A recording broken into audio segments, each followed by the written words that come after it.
another edition of the Rebel Run Sports Show. I am John Moore, always joined by Rob Giampapa, and what a week of high school sports. Complete unpredictability. It was. The week started Thursday night at Champ. Parkview played Champ. I love the Thursday night game. Yeah. I like the fact that it gives us another opportunity to see another game. I really like that Thursday night game. Better than the NFL game this week. Yeah, absolutely. I went out to Champ. Got to see Parkview out there. Champ comes right down the first drive, scores. I'll tell you who scored in a minute. This guy is unbelievable. But then Parkview comes right back down the field, drives the length of the field. This guy, Nikolai Hopkins, gets the ball in the end zone. He had 27 carries for 87 yards and 2 touchdowns in the game. But after that first touchdown in the first quarter, they struggled the rest of the game. They couldn't get anything going on Champ's defense. And Champ has a guy, you and I talk about him all the time, Carl Garman III. This dude was unbelievable in this game. He had 18 carries, 173 yards, 3 touchdowns. They run a halfback option to him at one point. He throws a touchdown in the corner of the end zone. This guy was all over the place. He's really, really good. It seems like Champ is starting to catch their stride a little bit after the start of the season. Absolutely. They're picking up. They're getting back on track. Like I said, their defense played really well in that game. That guy, Nikolai Hopkins for Parkview, he's among the leading rushers in the area. He gets the ball a ton. Like I said, he had 27 carries, but Parkview couldn't do anything against Champ for the entire game. They scored a couple touchdowns after Champ would kind of pull the starters out and everything like that at the end of the game, but man, that guy, Carl Garman III, I'm telling you.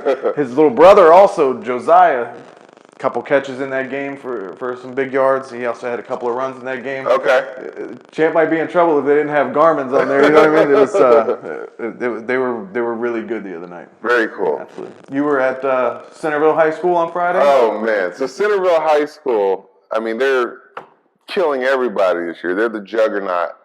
And before the game, I listened to some of the Tuscarora players, and they started season 1 and 3. I hear the players talking about some of the local media not picking them, and this is a cakewalk game for Centerville. And it wasn't us. It wasn't us. A down year for Tuscarora. Now, Tuscarora is super young. They come into a really hostile environment, neon out at Centerville High School. And, they just start laying the wood on them early. Both defenses played pretty well, but some big plays. Tuscarora's got a sophomore quarterback, Justin Allen. All right, this kid has got a bright future for that program. They pounded the ball with Jalen Lundy. He must have had 26, 27 carries. He was gashing Centerville pretty good from time to time.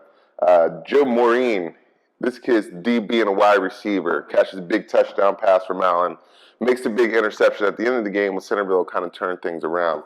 They go into Centerville, win 21-14. But don't fret if you're Centerville. Centerville's got a kid, Isaiah Culver, who plays wide receiver, who is one of the most talented kids in the area. And had 2 catches in that game. 2 catches. One got called back, but it still made our highlight reel, where he caught the ball between his legs. And me and another media guy who were there, who both recorded it, looked at it and said, nope, that's a catch. So you have that. But Centerville's a good school, good team. Can't hang their heads on that one. Tuscarora, even the Centerville coach, before the game, said that that's the best 1 and 3 team that he's seen. So Tuscarora, they make a lot of mistakes. They're young, but they're going to be, gaining steam as they come back. After the game, I had a chance to catch up with Coach Michael Burnett. Check it out. It's a great win. You guys came in a hostile environment, beat a team that a lot of people had beating you. So, what do you think about the team tonight? Well, we're a really young team, and we've struggled getting out of the gate, getting some experience. I talked to Coach Hack before the game, and he said, man, you're the best 1 and 3 team, I've seen, and I didn't know about that, but, I'm really proud of our kids because they handled the adversity. They came out and, defensively really did a great job against an awesome football team. Talking about handling the adversity, it looked like Centerville was starting to come back. And you guys just came right back on the next drive. Talk about the poise of your young quarterback and the team getting right back at it. Yeah, that's what makes you happy. You want to make these kids into productive young men and handle the adversity life throws at them. And so when you see that happen with young kids, and just to be able to bounce back, and that's the great part about football. And tonight, that's made it such a great game, I think. Did you have a feeling before the game started? The kids look confident. I saw them in the pregame, and this is a tough place to come in and play, and Centerville's been crushing everybody. Yeah, we've won a lot of games the last few years. And this is a young team, and I think they felt like they had something to prove tonight. That people start saying, "Oh, is the program down?" And we're nowhere down. There's a lot of good football teams around here, and it's tough week in and week out. And I think it's going to keep being tough from here on out. Well, Coach, congratulations. Enjoy it. We look forward to seeing you guys next week. Thank you. I appreciate it. So thanks to Coach Michael Burnett, and congratulations. Tuscarora is well on our way to turning that season around, I think. So, Rob, let's go through some of the games from around the area. Absolutely. There was a big game in Loudoun County the other night. There's Briarwoods and Broad Run. Broad Run, they came out, they got that guy, Meach Hembry, man. That guy is unstoppable. He had 47 carries for 254 and 4 touchdowns in that game. Oh, wow. Broad Run rolls out, wins 36-21 in that game. I love when they ran out the tunnel with the banner, "Burn the Woods." It's awesome. It's awesome. But Meach Hembry is a man. I mean, if they can give you the ball 47 times, Yeah. you're doing something right. He's Right. got over 1,000 yards. I mean, I think he's pushing 1,100 now in 5 games. I mean, I don't even know what to do with that dude. Falls Church, we had some coverage out of Falls Church the other night. They got rolling 49-21 over Wakefield. Wakefield's having a tough year. Yeah. Doesn't get any easier. They got to face Mount Vernon next That's week. right. But they got rolling too. They had Luke Saya, their quarterback. Man, that guy's he's had a good couple weeks. He had 5 touchdowns last week. Comes back again this week. He's got 3. He had 7 carries for 92 yards and 2 touchdowns. Putting up Louisville quarterback numbers. That's what I said. Yeah, that's exactly what I said. That he's on a roll right now. Right. And you know what? He knows it. He can't wait to see the highlights from that game. But Falls Church, they're catching their stride right now. They had a tough first couple weeks, but they're getting on a run right now. Coach Aziz promised me he'll be out here with us next week for the show. So looking forward to that. Yeah, we'll see. He's got another game coming up this week, so we'll see. We're gonna hold you to it though, Coach Aziz. Man, there's some tough games going on. Hayfield. I'm not even going to talk about their quarterback yet. So I'm going to save that for later. But Hayfield runs out to a 54-29 win. They got some talented kids out there. My goodness, their skill positions are ridiculous. I'm at a loss for words right now. I remember seeing them in the 7-on-7, and they look like tough. They are tough. But I don't want to mention their quarterback yet because you're going to be blown away when I talk about them later. One of the surprises of the week, I think a lot of people, us included, Lake Braddock, they're just destroying people. Right. They had West Potomac come in for their homecoming game. A lot of people thought it was going to be a blowout. West Potomac is good. Yeah. They were 3-0 coming in, took Lake Braddock to overtime. Lake Braddock field goal wins 24-21 in overtime. West Potomac is. There was rumblings on the sideline at the game I was at Centerville about what was going on at that game. There was people talking about. Oh yeah. Man, I don't know. Lamont Atkins, the dude is a freak, man. Yeah. 22 carries, 194 yards. He's a grown man playing high school sports. Are you kidding me? Yeah. No. There's a reason why he's gonna be early enrolling at UVA. He'll be there in January. And they need it. Oh my goodness, dude! But this dude, you come off a 330-yard game and you put up a $194. Give me a break. You know what? I'm not going to talk about him either. I love that guy, but I'm not even going to talk about him anymore. But I will tell you, John, I was at South County on Friday. Oh. I'm not going to disparage any other school. So we talked to Coach last week leading into this game. I don't want to disparage any school, but the game night experience at South County is incredible. Does that have anything to do with your parking situation? The parking lot, that's VIP parking is terrific. Let me just say that. But no, the atmosphere, everything, it's tremendous. It's great. The student sections, and it has a lot to do with the fact that West Springfield's student section was there too. Sure. They're great. Oh yeah. But the battle between the two student sections. The Stallion Nation they are alive and kicking. They go crazy in that It's hard place. not to get excited when you have a horse lead the team out the tunnel. I talked to Leah Conti, their director of student activities, before the game. She kind of took a shot at me. She said, "You're coming to this game. It's the only week that the horse has been sick ever." Oh, no. So the horse did make an appearance that night. But I told her as long as they won, I hope I'd be in good graces with them. So Yeah, but that game last year, we've talked about it before. That was the second best game I saw all year. The state championship was amazing. The first half of this game was even better. Really? It was incredible. It was unbelievable. Like, I mean, it was just score after score. First, South County gets the ball. You know they like to get the ball first, and they like to get the ball often. They come down. Nate Avery gets a 63-yard touchdown. I mean, he breaks away from a tackle and is gone. Daniel Ledoux is standing in the end zone, not happy about that at all. Just fireworks started early. Jack McDaniels, the quarterback, that dude, it's not just throwing he can do. He's fast. Yeah. He breaks away for a 39-yard touchdown. They go up 14-0 quick. Right.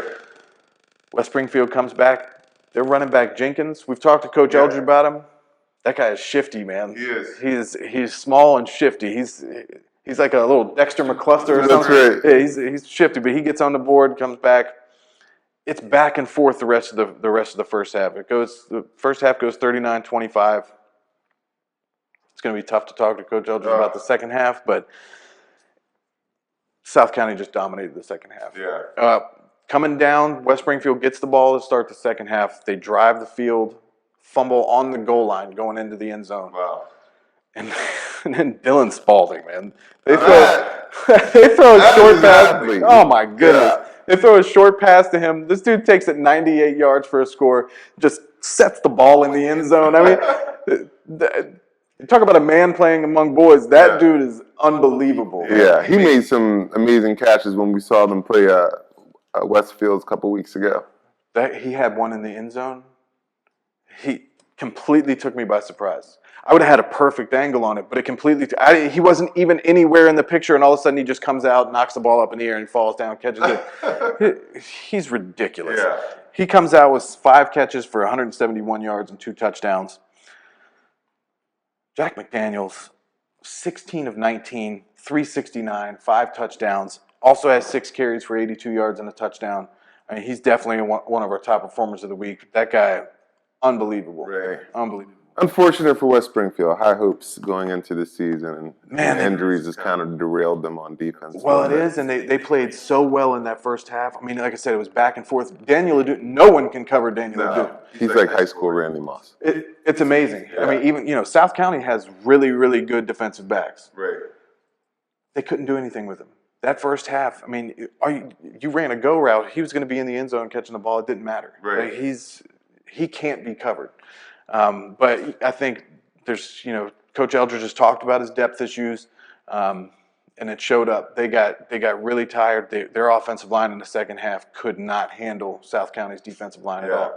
Peter Musket, I felt bad for him at times. I mean, he was getting hammered back there. As soon as the ball, they were in shotgun. Sure. As soon as the ball touched his hands, he had people in him. He had to move around, try to get out of trouble. It was an impossible situation for him. But, man, Daniel Ledoux. I mean, I said it at the game. Daniel Ledoux is a man. Yeah, he's a special player. Absolutely. So we had a Saturday game this week, too. The Mount Vernon goes out to T.C. Williams. Ran into a little bit of trouble. Yeah. 42-37, I believe, was the final. T.C. Williams. T.C. Williams is good. People better wake up. Yeah, they play Westfield's close. Man, people better realize they're a lot better than you think. Right. But we actually had a chance to catch up with the 3-1 Mount Vernon Majors head coach, Monty Fritz. Let's take a look. We are pleased to be joined today by Mount Vernon head coach, Monty Fritz. Coach, how you doing? Pretty good. Tough day yesterday, but pretty good. Yeah. Well, let's get into that a little bit here. You guys had a tough game at TC, but you've started off the season terrific. All right, you guys are 3-0 going in. Had a little hiccup against TC. Talk a little bit about that game. Yesterday, so we came out really strong. We got up 13-0 really quick. TC kind of did what West Springfield did to us, which was stack the box and try to keep us from running, because early in the year, Darian had rushed for like 350 yards. So they really stacked the box and tried to play cover 0. I don't know if anybody can do that with us because we have so many athletes. So Timmy threw for 420 yards again yesterday, so that's back-to-back 400-yard passing games.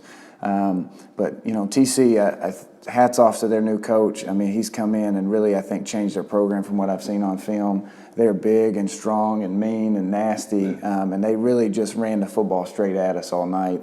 They got a running back, number 1, who really, really hurt us. He just broke a lot of tackles. And we kicked a field goal late to go up 37-35, and their quarterback made 2 heck of a plays at the end of the game in the last minute to drive down the field and beat us. And so we lost 42-37. All right. Well, let's get away from that. I don't want to talk about that too much. But you're right. I think TC is on the come up. I mean, I got to see them last year. They had a lot of athletes last year. So coming in with a new coach is a lot of the same situation that you're in this year. Yeah. You guys had some athletes last year, but you've been able to get a lot of guys out of the hall and onto the field. Right. How was that transition for you? How were you able to get those guys onto the field? Yeah, I knew the first job that I had to do was recruit. Talk to some of the players, and like Timmy, for example, like he's telling me they had 27, 28 kids on the team a couple of years ago, and that stuff kind of happens. In the last 3 years, Mount Vernon had been 5-26, so and they were losing bad games. So if you're getting beat by 40 points every week, kids just don't want to play. Like, that's not fun. So we came in, installed a new offense, which is really fun for our kids to play. It's a spread offense, no huddle.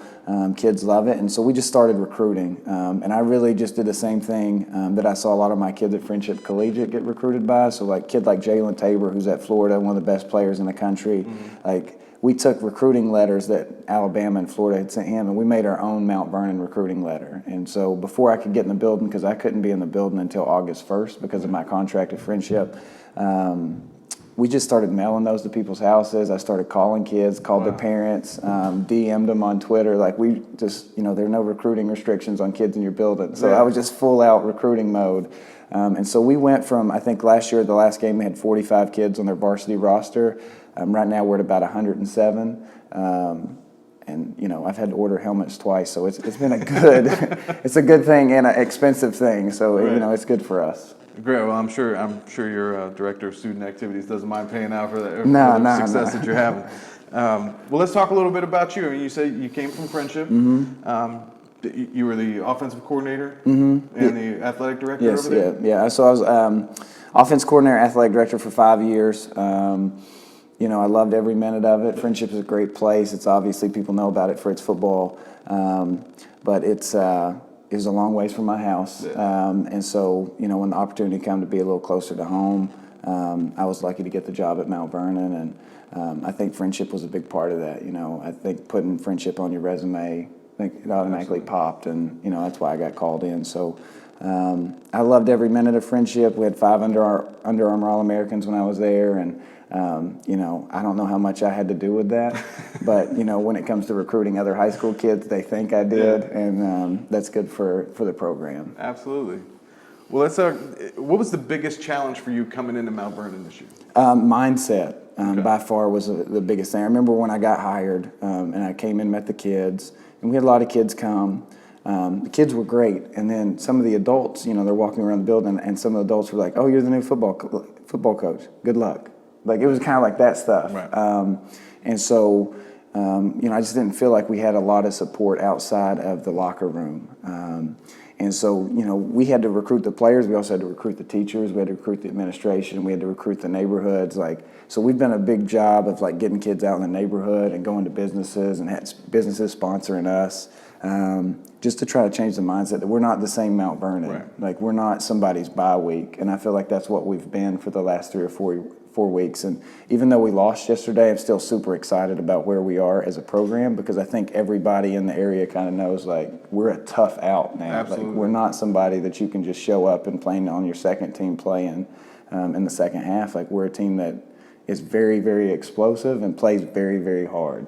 Yeah, well, you got speed all over the field, too. Yeah, we do. That helps. No, I was telling somebody last week, Darian Newton gets a lot of attention. Yep. But I think Tim Heltzel's really, really solidified your team there. I mean, he's been in a dimension that wasn't really there last year. I think he's been tremendous. Obviously, you said he's got back-to-back 400-yard games. Man, that guy's been tremendous. Yeah, I mean, the great thing for us is the majority of our roster are juniors. So Timmy comes back next year. Darian comes back next year. Damian Burke, a big receiver for us, comes back. I mean, so most of our, I think, 22 starters, 19 of them come back next year. So we're very excited about the future. Now, we're not going to get ahead of ourselves. I'm excited about this year. Like, I think we can make the playoffs, and obviously it's not the BCS where if you lose once, you're just done. Like, we're a team that can get in the playoffs and I think make some noise. Yeah. You know, are we ready to win the state championship yet? No. We haven't had the weight room and all that stuff in that you have to have. But we're a team that people are not going to want to see in the playoffs because we can be explosive. Yeah, you can say that. You can say that. So what's the biggest difference between being an offensive coordinator and coming in as a head coach? The constant schedule. You know, as offensive coordinator at Friendship, like, I literally just watched film, made my game plan, went home, and that was it. Yeah. As a head coach, you know, I got constant, like, how are we going to feed the kids? You know, how are we? How's transportation going to work? You know, a kid gets sick, the parent calls me. You know, if there's an injury, I have to really worry about it. So that 10% as an offensive coordinator is like 4,000% as the head coach. And especially with all the new football players, we have so many kids, it's their first year. So Michael Gamble, our huge running back, who's really been a great player, had just a tremendous game yesterday. Like, he's never played before. Like, we have a lot of those kids that just never played football, and our as coaching staff has done such a great job, like, getting kids who've never played ready to play in the Patriot. Like, we're not in 2A Virginia football. That's no shots fired. It's like we're in the Patriot, right? Absolutely. And so having kids that have never played, their parents are a little more concerned, you know, so every time they get a bruise, they think, you know, something crazy's happening. And so I get those phone calls, so it changes my schedule. But I've loved every second of it. Great. Well, what's your approach? What's your philosophy coming in? What kind of do you have an offensive approach? Do you have a defensive approach, or do you tailor it to what you have on the team? So, you know, I think the easy coach answer is you tailor it to what you want. But we're an RPO team offensively, so probably 90% of the time our quarterback has a run-pass option. So depending on what the defense does, our offensive line does the same thing every play, and Timmy makes a right read to either give the ball off or pass the football. So that's what we do on offense. Defensively, we just want to move around because we're not very big. Like, TC probably outweighed us by 50, 60 pounds up front. And, you know, it showed yesterday, but it wasn't because our kids didn't play hard, and I don't think it was we got out-schemed. It was just TC's been in the weight room, and they're bigger than us. So those are two things I think we can help fix.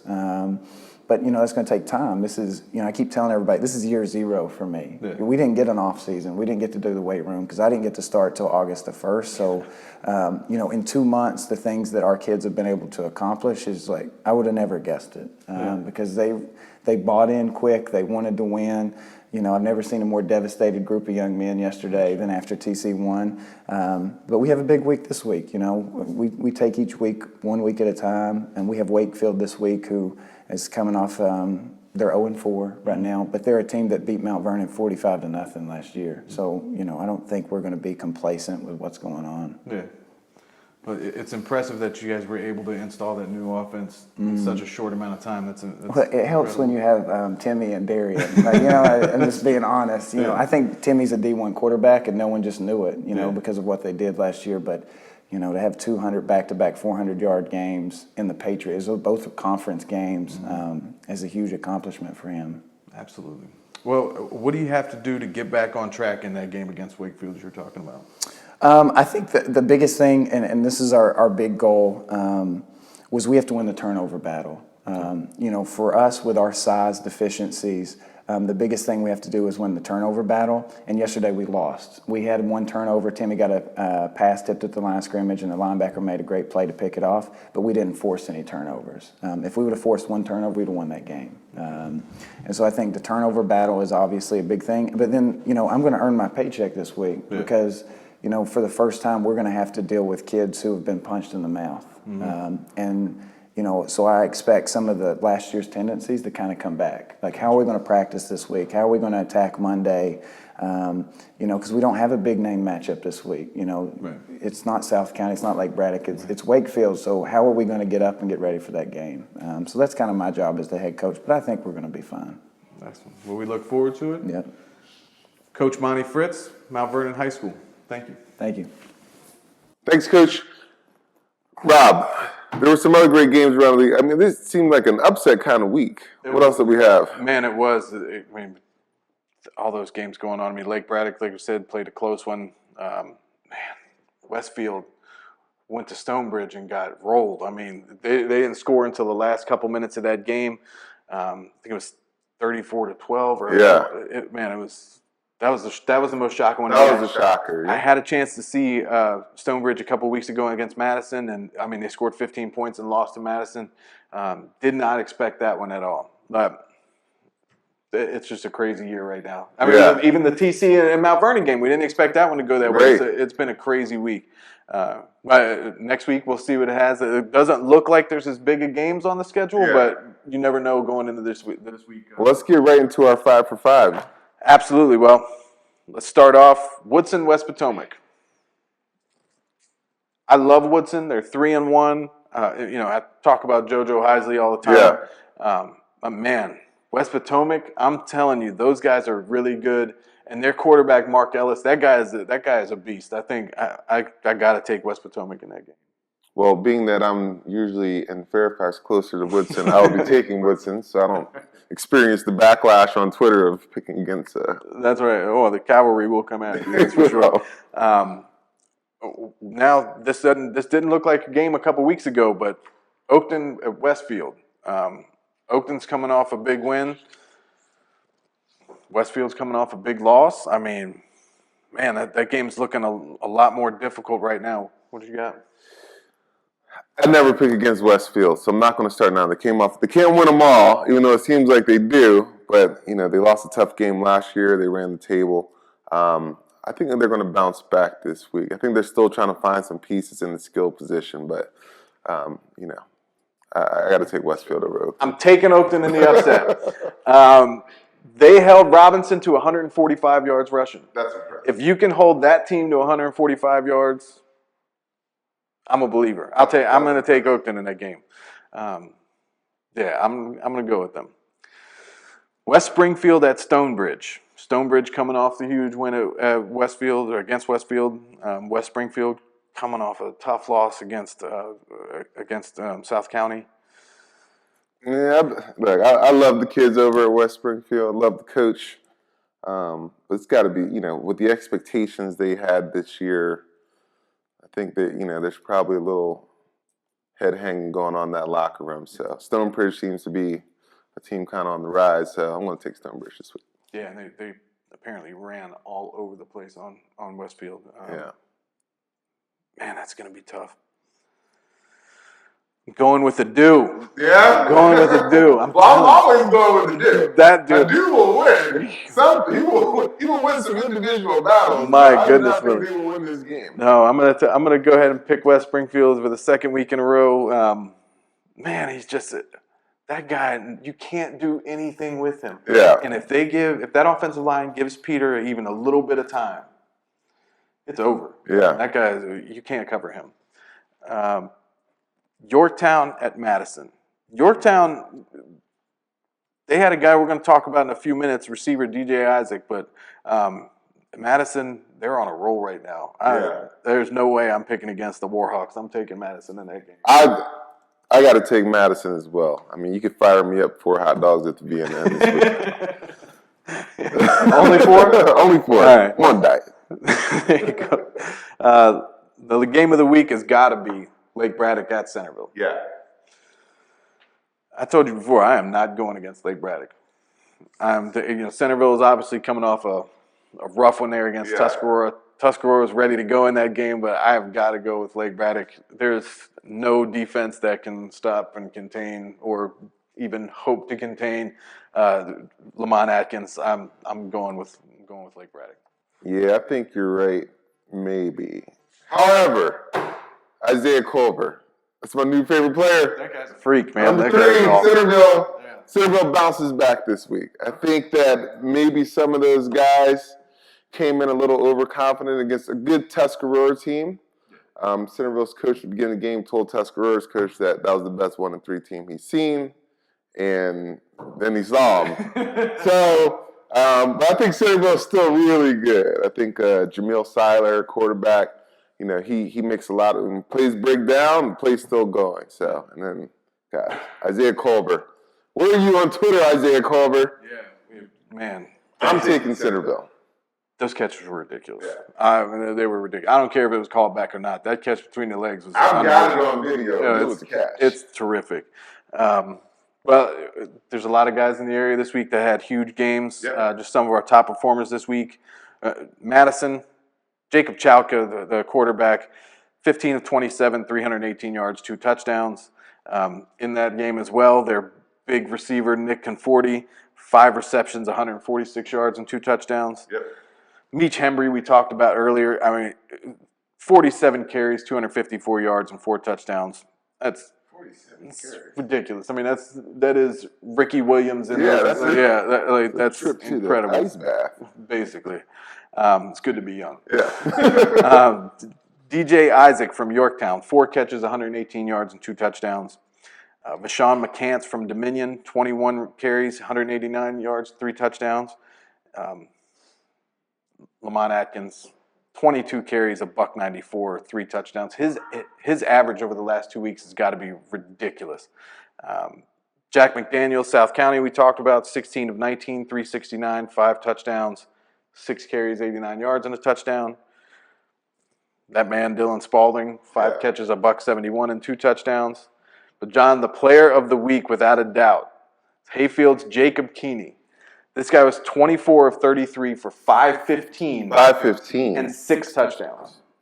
Jeez. Unbelievable. High school game. Unbelievable. Thanks for joining us this evening. We will see you next week. You can always see us on RebelRunSports.com or on Comcast Local. That is Prince William Channel 2 or Reston Channel 28. Yep, and this week we will leave you with our top play of the week. This week's top play comes to us from South County High School, where wide receiver Dylan Spalding takes a short pass, stiff arms 2 people, and races down the sideline for a 98-yard touchdown. If you have a top play, please send them to us at highlights@rebelrunsports.com. Thank you and have a good week.